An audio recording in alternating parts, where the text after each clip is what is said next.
Hey guys, welcome to government jobs Gyan YouTube channel. Guys, आज की इस वीडियो में हम बात करेंगे एसबीआई जूनियर एसोसिएट क्लर्क के recruitment notification online form apply process के बारे में। जी हाँ दोस्तों, स्टेट बैंक ऑफ इंडिया ने जूनियर एसोसिएट क्लर्क के 13,735 खाली पदों को भरने के लिए नोटिफिकेशन रिलीज किया था। कैसे आप इस भर्ती के लिए अपने फॉर्म अप्लाई कर सकते हो बिना कोई मिस्टेक किए हुए, इसकी पूरी जानकारी हम आपको स्टेप बाय स्टेप इस वीडियो में देने जा रहे हैं।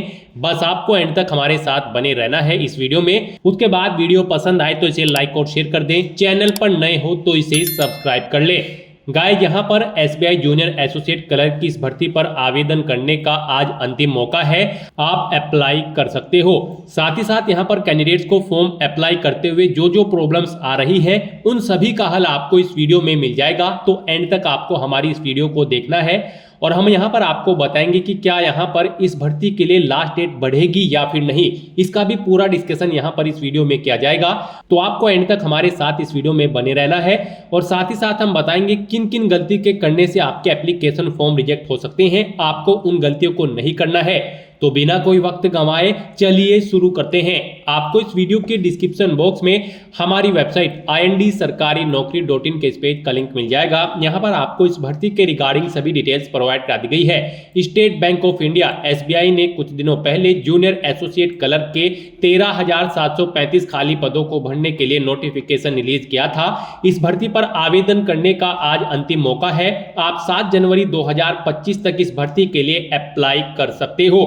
अभी तक यहां पर लास्ट डेट एक्सटेंड होने का कोई नोटिस एसबीआई की ऑफिशियल वेबसाइट पर नहीं आया है। अगर आता है तो उसकी अपडेट हम आपको जल्द ही प्रोवाइड कराएंगे। जैसे ही कोई नोटिस आएगा तो यहां पर आपको उसकी अपडेट दे दी जाएगी। वैसे यहां पर चांसेस नहीं है लास्ट डेट बढ़ने के। आज ही यहां पर इस भर्ती पर आवेदन करने का आपके पास अंतिम मौका है। तो graduate degree holder candidate all India से अप्लाई कर सकते हैं। आपको इस पेज को नीचे स्क्रॉल डाउन करके इंपोर्टेंट लिंक सेक्शन में आना है। ऑफिशियल नोटिफिकेशन पीडीएफ लिंक पर क्लिक करके ऑफिशियल नोटिफिकेशन को ओपन कर लेना है। पूरी डिटेल इसमें से रीड कर लेनी है और उसके बाद आपको अपना फॉर्म अप्लाई कर देना है। ज्यादा समय यहां पर आपके पास नहीं है। अप्लाई ऑनलाइन करने के लिए आपको हमारी वेबसाइट के इसी पेज पर ही अप्लाई ऑनलाइन का ये लिंक दिया गया है। जैसे ही आप इस लिंक पर क्लिक करेंगे तो आपके सामने यहां पर स्टेट बैंक ऑफ इंडिया का ये ऑफिशियल पोर्टल खुल जाएगा। गाइस, यहाँ पर अगर आपने पहले से रजिस्ट्रेशन कर रखा है तो आपको अपना रजिस्ट्रेशन नंबर एंटर करना है, पासवर्ड एंटर करना है, ये सिक्योरिटी कोड एंटर करना है और सबमिट बटन पर क्लिक करके अपने डैशबोर्ड में लॉगिन करके आपको अपना फॉर्म अप्लाई कर देना है। और अगर आप इस भर्ती के लिए फर्स्ट टाइम अप्लाई करने जा रहे हो तो सबसे पहले यहाँ पर आपको अपना रजिस्ट्रेशन करना होगा। उसके लिए यहाँ पर आपको click here for new registration ये टैब दी गई है। आप इस टैब पर क्लिक करें, रजिस्ट्रेशन का फॉर्म ओपन होगा। यहाँ पर आपको सबसे पहले अपना फर्स्ट नेम एंटर करना है, फिर उसे आपको कंफर्म कर लेना है एक बार फिर से एंटर करके। उसके बाद अगर आपका मिडिल नेम और लास्ट नेम है तो यहां पर आप एंटर कर दें, नहीं है तो इन कॉलम्स को खाली छोड़ दें। फिर यहां पर आपको अपना 10 डिजिट का मोबाइल नंबर एंटर करना है। उसके बाद आपको उसे कंफर्म कर लेना है। फिर अगर आपका कोई अल्टरनेट मोबाइल नंबर है तो वो एंटर करें, नहीं है तो इस कॉलम को भी खाली छोड़ दें। फिर यहां पर आप अपनी ईमेल आईडी एंटर करें। यहां पर आपको अपनी ईमेल आईडी के शुरू के कैरेक्टर एंटर करने हैं और @ के सामने इस कॉलम में से आपको डोमेन नेम सिलेक्ट कर लेना है और फिर आपको अपनी कंप्लीट ईमेल आईडी यहां पर एंटर कर देनी है। उसके बाद यहां पर आपको ये कैप्चा कोड एंटर करना है और फिर आपको सेव एंड नेक्स्ट ऑप्शन पर क्लिक करना है। फिर आपके सामने कुछ इस तरह से इंटरफेस ओपन होगा। यहाँ पर आपको एक रजिस्ट्रेशन नंबर और आपका पासवर्ड प्रोवाइड करा दिया गया है। ये रजिस्ट्रेशन नंबर और पासवर्ड आपकी रजिस्टर्ड ईमेल आईडी और मोबाइल नंबर पर भी सबमिट किए गए हैं। आपको इन्हें केयरफुली नोट डाउन करके रख लेना है फ्यूचर यूज के लिए। और अब यहाँ पर आपको अपना फोटो और सिग्नेचर अपलोड करना है। उसके लिए यहाँ पर आपको गाइडलाइन दी गई है, guideline for scanning the photograph and signature. आप इस लिंक पर क्लिक करें और अपने फोटो और सिग्नेचर के साइज यहाँ पर चेकआउट कर ले। गाइस, यहाँ पर आपका फोटो 20 से 50 केबी के बीच में होना चाहिए जेपीजी या फिर जेपीजी फॉर्मेट में, और सिग्नेचर आपके 10 से 20 केबी के बीच में होने चाहिए। यहाँ पर व्हाइट पेपर पर ब्लैक इंक पेन से आपके सिग्नेचर होने चाहिए 10 से 20 केबी के बीच में जेपीजी या फिर जेपीजी फॉर्मेट में। तो अब यहाँ पर आपको अपना फोटो और सिग्नेचर अपलोड करने हैं। उसके लिए आपको यहाँ पर चूज फाइल बटन पर क्लिक करना है, फाइल को सिलेक्ट करना है और अपना फोटो और सिग्नेचर आपको यहाँ पर 1 बाय 1 करके अपलोड कर देने हैं। उसके बाद आपको नेक्स्ट ऑप्शन पर क्लिक करना है। उसके बाद आपके सामने कुछ इस तरह से इंटरफेस ओपन होगा। अब यहाँ पर आपको अपनी बेसिक डिटेल देनी है, क्वालिफिकेशन, एक्सपीरियंस और लैंग्वेज की डिटेल प्रोवाइड करानी है।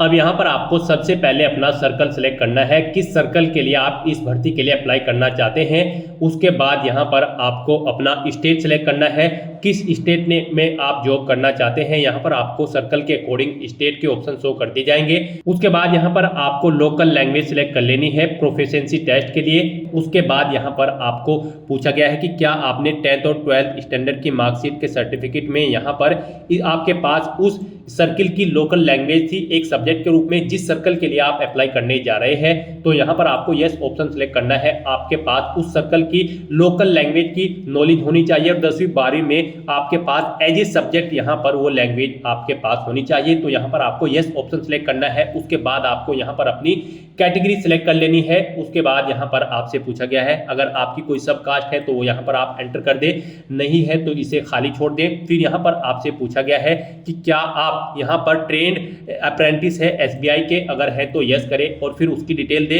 कब से आपने अपनी अप्रेंटिसशिप स्टार्ट की थी, क्या उसकी एंडिंग डेट है, नहीं है तो नो ऑप्शन सेलेक्ट करें। उसके बाद यहाँ पर आपसे पूछा गया है कि क्या आप यहाँ पर पीडब्ल्यूडी बेंचमार्क डिसेबिलिटी कैंडिडेट है और आपकी पीडब्ल्यूडी की परसेंटेज 40% से अबव है, अगर है तो यहाँ पर आप यस ऑप्शन सेलेक्ट करें और फिर आप अपनी डिसेबिलिटी का टाइप सेलेक्ट करके उसकी डिटेल दें, नहीं है तो यहाँ पर आप नो ऑप्शन सेलेक्ट कर लें। उसके बाद यहाँ पर आपको इस पेज को नीचे स्क्रॉल डाउन करना है। आपसे कुछ क्वेश्चंस पूछे गए हैं, इनके आंसर्स आपको यस या नो में रीड करके प्रोवाइड करा देने हैं। आपके कैरेक्टर से रिलेटेड भी यहाँ पर आपसे क्वेश्चन पूछे गए हैं।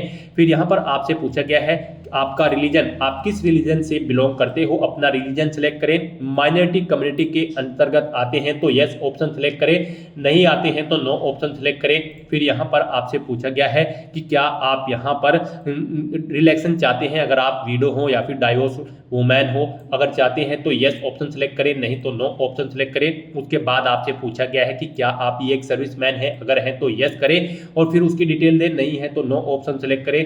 उसके बाद आपसे पूछा गया है कि क्या आप डिसेबल्ड ईएक्स सर्विसमैन कैंडिडेट है, अगर है तो यस करें, नहीं तो फिर आप नो ऑप्शन सेलेक्ट करें। यस है तो उसकी डिटेल दें, फिर नहीं तो नो ऑप्शन आप सेलेक्ट कर सकते हैं। उसके बाद आपसे पूछा गया है यहाँ पर ऐसे ही आपसे कुछ और क्वेश्चन पूछे गए हैं, इनके आंसर आपको रीड करके यस या नो में अपने अकॉर्डिंग प्रोवाइड कराने हैं। फिर यहाँ पर आपसे पूछा गया है कि क्या आप एसबीआई में क्लरिकल कैडर की किसी पोस्ट पर ऑलरेडी कार्यरत है, अगर है तो यस करें, नहीं है तो नो ऑप्शन सेलेक्ट करें। उसके बाद आपसे पूछा गया है कि क्या आप अर्लियर एम्प्लॉय हैं स्टेट बैंक ऑफ इंडिया के यहाँ पर और आप रिजाइन कर चुके हैं किसी क्लरिकल कैडर की पोस्ट पर, अगर कर चुके हैं तो यस करें, नहीं तो नो ऑप्शन सेलेक्ट करें। फिर यहाँ पर आपसे पूछा गया है कि क्या आप default repayment loans credit card के सेक्शन में हैं, यहाँ पर आप क्वेश्चन को रीड करें और इनके आंसर भी आप यस या नो में प्रोवाइड कराएं। उसके बाद यहाँ पर आपको अपने प्री एग्जाम का सेंटर सेलेक्ट कर लेना है, कहाँ पर आप प्री एग्जाम में पार्टिसिपेट करना चाहते हैं। फिर आपको यहाँ पर स्टेट सेलेक्ट करने के बाद उसका स्टेट कोड ऑटोमेटिकली आपके सामने शो हो जाएगा। फिर यहाँ पर आपको एग्जाम सिटी सेलेक्ट कर लेनी है, यहाँ पर उस स्टेट की किस सिटी में आप एग्जाम में पार्टिसिपेट करना चाहते हैं।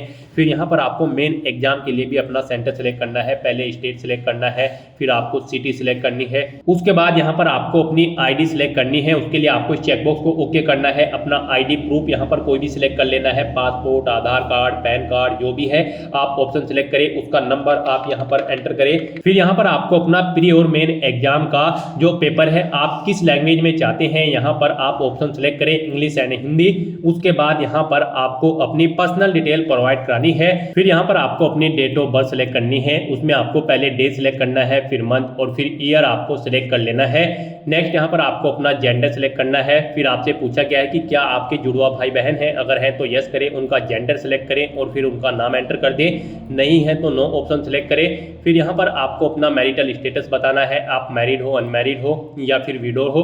उसके बाद यहाँ पर आपको अपने फादर का फर्स्ट नेम एंटर कर देना है, उसके बाद उसका मिडिल नेम एंटर करना है अगर है तो, और उसके बाद आपको अपने फादर का लास्ट नेम यहाँ पर एंटर कर देना है, अगर है तो, नहीं तो आप इन कॉलम्स को खाली छोड़ सकते हैं।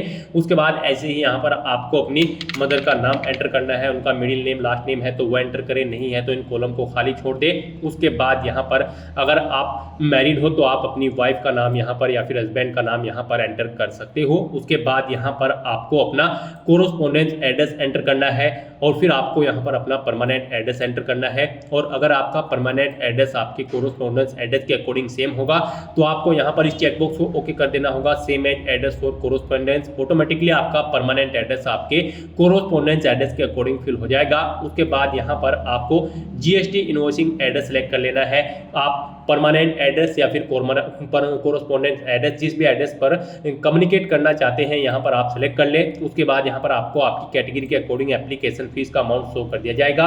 उसके बाद यहाँ पर आपको वैलिडेट योर डिटेल्स इस ऑप्शन पर क्लिक करना है, अपनी सभी डिटेल्स वैलिडेट कर लेनी है और फिर आपको सेव एंड नेक्स्ट ऑप्शन पर क्लिक कर देना है। नेक्स्ट यहाँ पर आपको अपनी क्वालिफिकेशन, एक्सपीरियंस और लैंग्वेज की डिटेल देनी है। गाइस, यहाँ पर एसबीआई जूनियर एसोसिएट क्लर्क की पोस्ट पर अप्लाई करने के लिए आपके पास ग्रेजुएट डिग्री होनी जरूरी है, किसी रिलेवेंट डिसिप्लिन के अंतर्गत किसी वेल रिकॉग्नाइज्ड यूनिवर्सिटी से, या फिर आपके पास इसके इक्विवेलेंट कोई क्वालिफिकेशन होनी चाहिए जो कि रिकॉग्नाइज हो सेंट्रल गवर्नमेंट से, प्लस आपके पास यहाँ पर integrated dual degree IDD certificate भी होना चाहिए जो कि 31/12/2024 से पहले का होना चाहिए। तो यहाँ पर आपके पास ग्रेजुएट डिग्री होनी जरूरी है। तो आप यहाँ पर अपनी ग्रेजुएशन की डिटेल प्रोवाइड करें। सबसे पहले यहाँ पर आपको सबसे पहले बताना है कि आप एपेड हो या फिर पास आउट है। यहाँ पर ग्रेजुएट डिग्री होल्डर कैंडिडेट या फिर एपेड कैंडिडेट जिनका ग्रेजुएशन में फाइनल ईयर है, वो एपेड है फाइनल ईयर में, वो कैंडिडेट भी यहाँ पर इस भर्ती में पार्टिसिपेट करने के लिए एलिजिबल है। तो यहाँ पर अगर आप एपेड हो तो एपेड ऑप्शन सेलेक्ट करें और फिर उसकी डिटेल दें, और अगर आप पास आउट कर चुके हो तो यहाँ पर आप पास ऑप्शन सेलेक्ट करें। उसके बाद यहाँ पर आप अपना सब्जेक्ट सेलेक्ट करें, किस सब्जेक्ट में आप अपनी ग्रेजुएशन कंप्लीट कर चुके हो या फिर कर रहे हो। उसके बाद यहाँ पर आपको कॉलेज या यूनिवर्सिटी का नाम एंटर करना है। फिर यहाँ पर आपको पासिंग डेट देनी है, कब आपने अपनी ग्रेजुएशन पास आउट की है। यहाँ पर पहले डे सिलेक्ट करें, फिर मंथ और फिर ईयर आपको सिलेक्ट कर लेना है।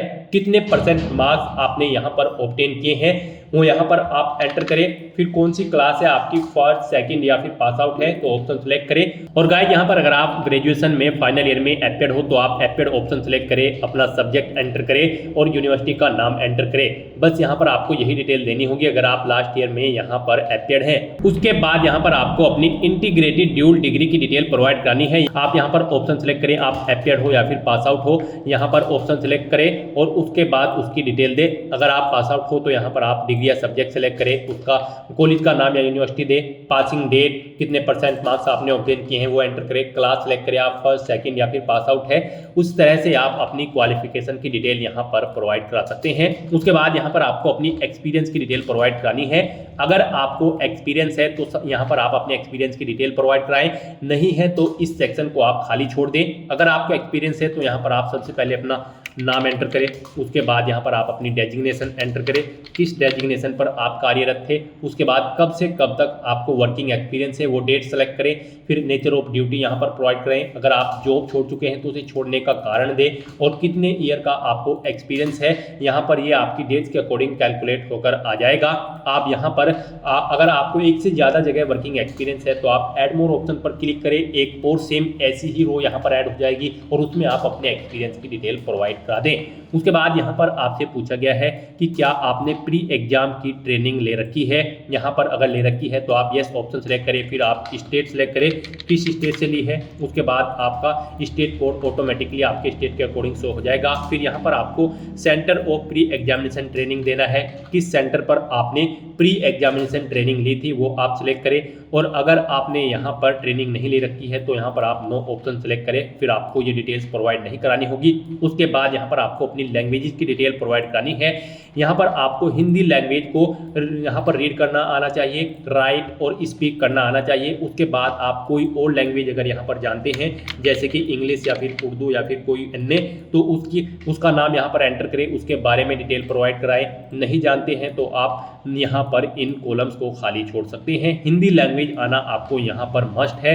उसके बाद यहाँ पर इन सभी डिटेल्स को फिल करने के बाद आपको वैलिडेट योर डिटेल्स इस ऑप्शन पर क्लिक करना है, अपनी सभी डिटेल्स को वैलिडेट कर लेना है और फिर आपको सेव एंड नेक्स्ट ऑप्शन पर क्लिक कर देना है। फिर पीछे आपने जो डिटेल्स फिल की हैं उनका पूरा प्रीव्यू यहाँ पर आपको शो कर दिया गया है। आपको इस पेज को नीचे स्क्रॉल डाउन करना है, कहीं पर कोई मिस्टेक है तो आप बैक बटन पर क्लिक करके एडिट कर सकते हैं, नहीं तो आपको इस चेकबॉक्स को ओके करना है। और फिर यहाँ पर आपसे पूछा गया है कि क्या आपने जो नाम नाम भरा है वो यहाँ पर आपका एग्जैक्टली मैच है आपके आईडी प्रूफ से।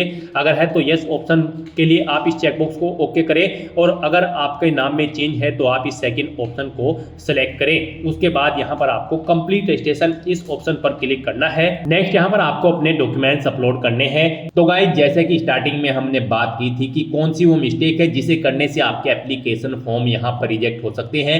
तो गाइस जैसे ही आप अपलोड के सेक्शन में आएंगे तो यहाँ पर आपको अपने डॉक्यूमेंट दी गई गाइडलाइंस के अकॉर्डिंग ही अपलोड करने होंगे, अदरवाइज यहाँ पर आपके एप्लीकेशन फॉर्म रिजेक्ट हो सकते हैं। इस सेक्शन में आपको दी गई गाइडलाइंस के अकॉर्डिंग ही अपने डॉक्यूमेंट अपलोड करने हैं। यहाँ पर आपको अपना लैब थंब इंप्रेशन और hand written declaration document upload करना है। इसके लिए भी आपको गाइडलाइन दी गई है, गाइडलाइन फॉर डॉक्यूमेंट अपलोड। इस लिंक पर क्लिक करें, ये पीडीएफ ओपन होगी, यहाँ से आप चेकआउट करें। आपका लैब थंब इंप्रेशन जो है वो 20 से 50 केबी के बीच में होना चाहिए, जेपीजी या फिर जेपीजी फॉर्मेट में। और जो आपका हैंड रिटन डिक्लेरेशन डॉक्यूमेंट है वो इंग्लिश में यहाँ पर 50 से 100 केबी के बीच में होना चाहिए, जेपीजी या फिर जेपीजी फॉर्मेट में। तो यहाँ पर आपको चूज फाइल बटन पर क्लिक करना है, फाइल को सिलेक्ट कर लेना है और 1 बाय 1 करके अपने इन दोनों डॉक्यूमेंट्स को अपलोड कर देना है। और फिर आपको इस सिक्योरिटी कोड को एंटर करना है और फिर सेव एंड नेक्स्ट ऑप्शन पर क्लिक कर देना है। इस तरह से यहाँ पर आपका एप्लीकेशन फॉर्म सक्सेसफुली सबमिट हो चुका है। यहाँ पर अगर आप रिजर्व कैटेगरी से बिलोंग करते हो, यानी कि आप SC ST PH कैंडिडेट हैं, तो आपको कोई फीस जमा नहीं करानी है। आपका एप्लीकेशन फॉर्म सक्सेसफुली सबमिट हो चुका है। इसका एक हार्ड कॉपी प्रिंट आउट ले ले फ्यूचर यूज के लिए। और अगर आप जनरल OBC EWS कैंडिडेट हैं तो आपको यहाँ पर 750 रुपये फीस के रूप में जमा कराने होंगे। यहाँ पर इस इंटरफेस पर आने से पहले आपको फीस पेमेंट के इंटरफेस पर रिडायरेक्ट किया जाएगा। वहाँ पर आप डेबिट कार्ड, क्रेडिट कार्ड या फिर नेट बैंकिंग के थ्रू अपना फीस पेमेंट करके अपना फॉर्म सबमिट कर सकते हो। उसके बाद आपके सामने यही एप्लीकेशन फॉर्म का प्रीव्यू शो होगा। यहाँ से आप अपना प्रिंट एप्लीकेशन ऑप्शन पर क्लिक करके एप्लीकेशन फॉर्म का एक हार्ड कॉपी प्रिंट आउट ले ले फ्यूचर यूज के लिए, फ्यूचर रेफरेंस के लिए। तो दोस्तों ऐसे आप अपने SBI junior associate clerk 13,735 post के लिए फॉर्म अप्लाई कर सकते हो बिना कोई मिस्टेक किए हुए। आज अंतिम मौका है, आप जल्दी से अपने फॉर्म अप्लाई कर लें। आज की इस वीडियो में बस इतना ही। आई होप वीडियो आपको पसंद आई होगी। अगर पसंद आई हो तो इसे लाइक और शेयर करें, चैनल पर नए हो तो इसे सब्सक्राइब कर लें। Thanks for watching.